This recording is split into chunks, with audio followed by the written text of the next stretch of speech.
வணக்கம். வில்லம்பு செய்திகள். திருவள்ளூர் அடுத்த காக்கலூர் தொழிற்பேட்டையில் உள்ள ஜென் பெயிண்ட் தொழிற்சாலையில் ஏற்பட்ட தீ விபத்தில் 3 பேர் உயிரிழந்ததும் மற்றொருவர் தேடும் பணியில் தீயணைப்புத் துறையினர் மேற்கொண்டும் வருகின்றனர்.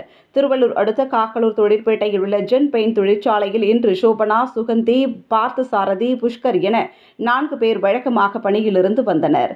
இன்று மதியம் 2 மணியளவில் திடீரென்று ஏற்பட்ட தீ விபத்தில் உள்ளே பணியிலிருந்த 4 பேரில் சோபனா மட்டும் வெளியே தப்பித்து வந்துள்ளார். மேலும் பார்த்தசாரதி, சுகந்தி, புஷ்கர் நிலை என்னவென்று தெரியாமல் இருந்து வந்தது. தீயை கட்டுப்பாட்டுக்குள் கொண்டு வந்த தீயணைப்பு துறையினர் இடிபாடுகளில் சிக்கியிருந்த 2 உடல்களை மட்டும் எலும்பு கூடாக மீட்டெடுத்தனர். மேலும் தீ விபத்து ஏற்பட்டு பாய்லர் வெடித்து சிதறியதில் சாலையில் இருசக்கர வாகனத்தில் சென்ற தனியார் தொழிற்சாலை ஊழியர் சீனிவாசன் சம்பவ இடத்திலேயே உயிரிழந்தார். இச்சம்பவம் நடந்த இடத்தில் திருவள்ளூர் மாவட்ட ஆட்சியர் பிரபுசங்கர், காவல் கண்காணிப்பாளர் சீனிவாச பெருமாள் நேரில் சென்று ஆய்வு செய்தனர். பிறகு செய்தியாளர்களை சந்தித்த மாவட்ட ஆட்சியர், தொழிற்சாலையில் 4 பேர் பணியாற்றியதில் 3 உயிரிழந்ததும் 3 2 உடலிருந்து எலும்பு கூடாக இருப்பதால் அடையாளம் காண்பதில் சிக்கல் ஏற்பட்டிருப்பதால் பிரேத பரிசோதனைக்கு பிறகு அது ஆணா பெண்ணா என்பது தெரியவரும் என்று கூறினார். மேலும் தொழிற்சாலையின் நிர்வாக உரிமையாளர் கணபதி கைது செய்யப்பட்டு விசாரணை மேற்கொள்ளப்பட்டு வருவதாகவும், தொழிற்சாலை சட்ட விதிகளுக்கு புறம்பாக செயல்பட்டிருந்தால் நிர்வாகத்தின் மீது நடவடிக்கை எடுக்கப்படும் என்றும் கூறினார்.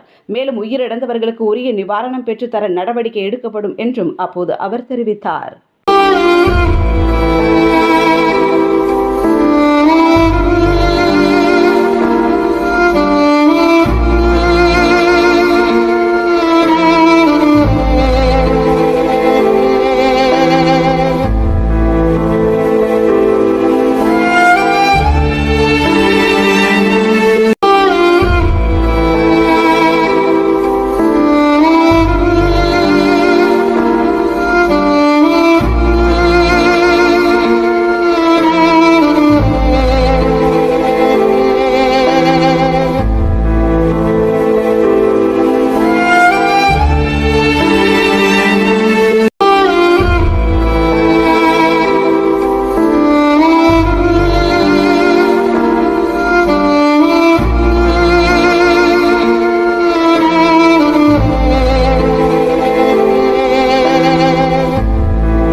உடனுக்குடன் செய்திகளை தெரிந்து கொள்ள வில்லம்பு சேனலை சப்ஸ்கிரைப் செய்யவும்.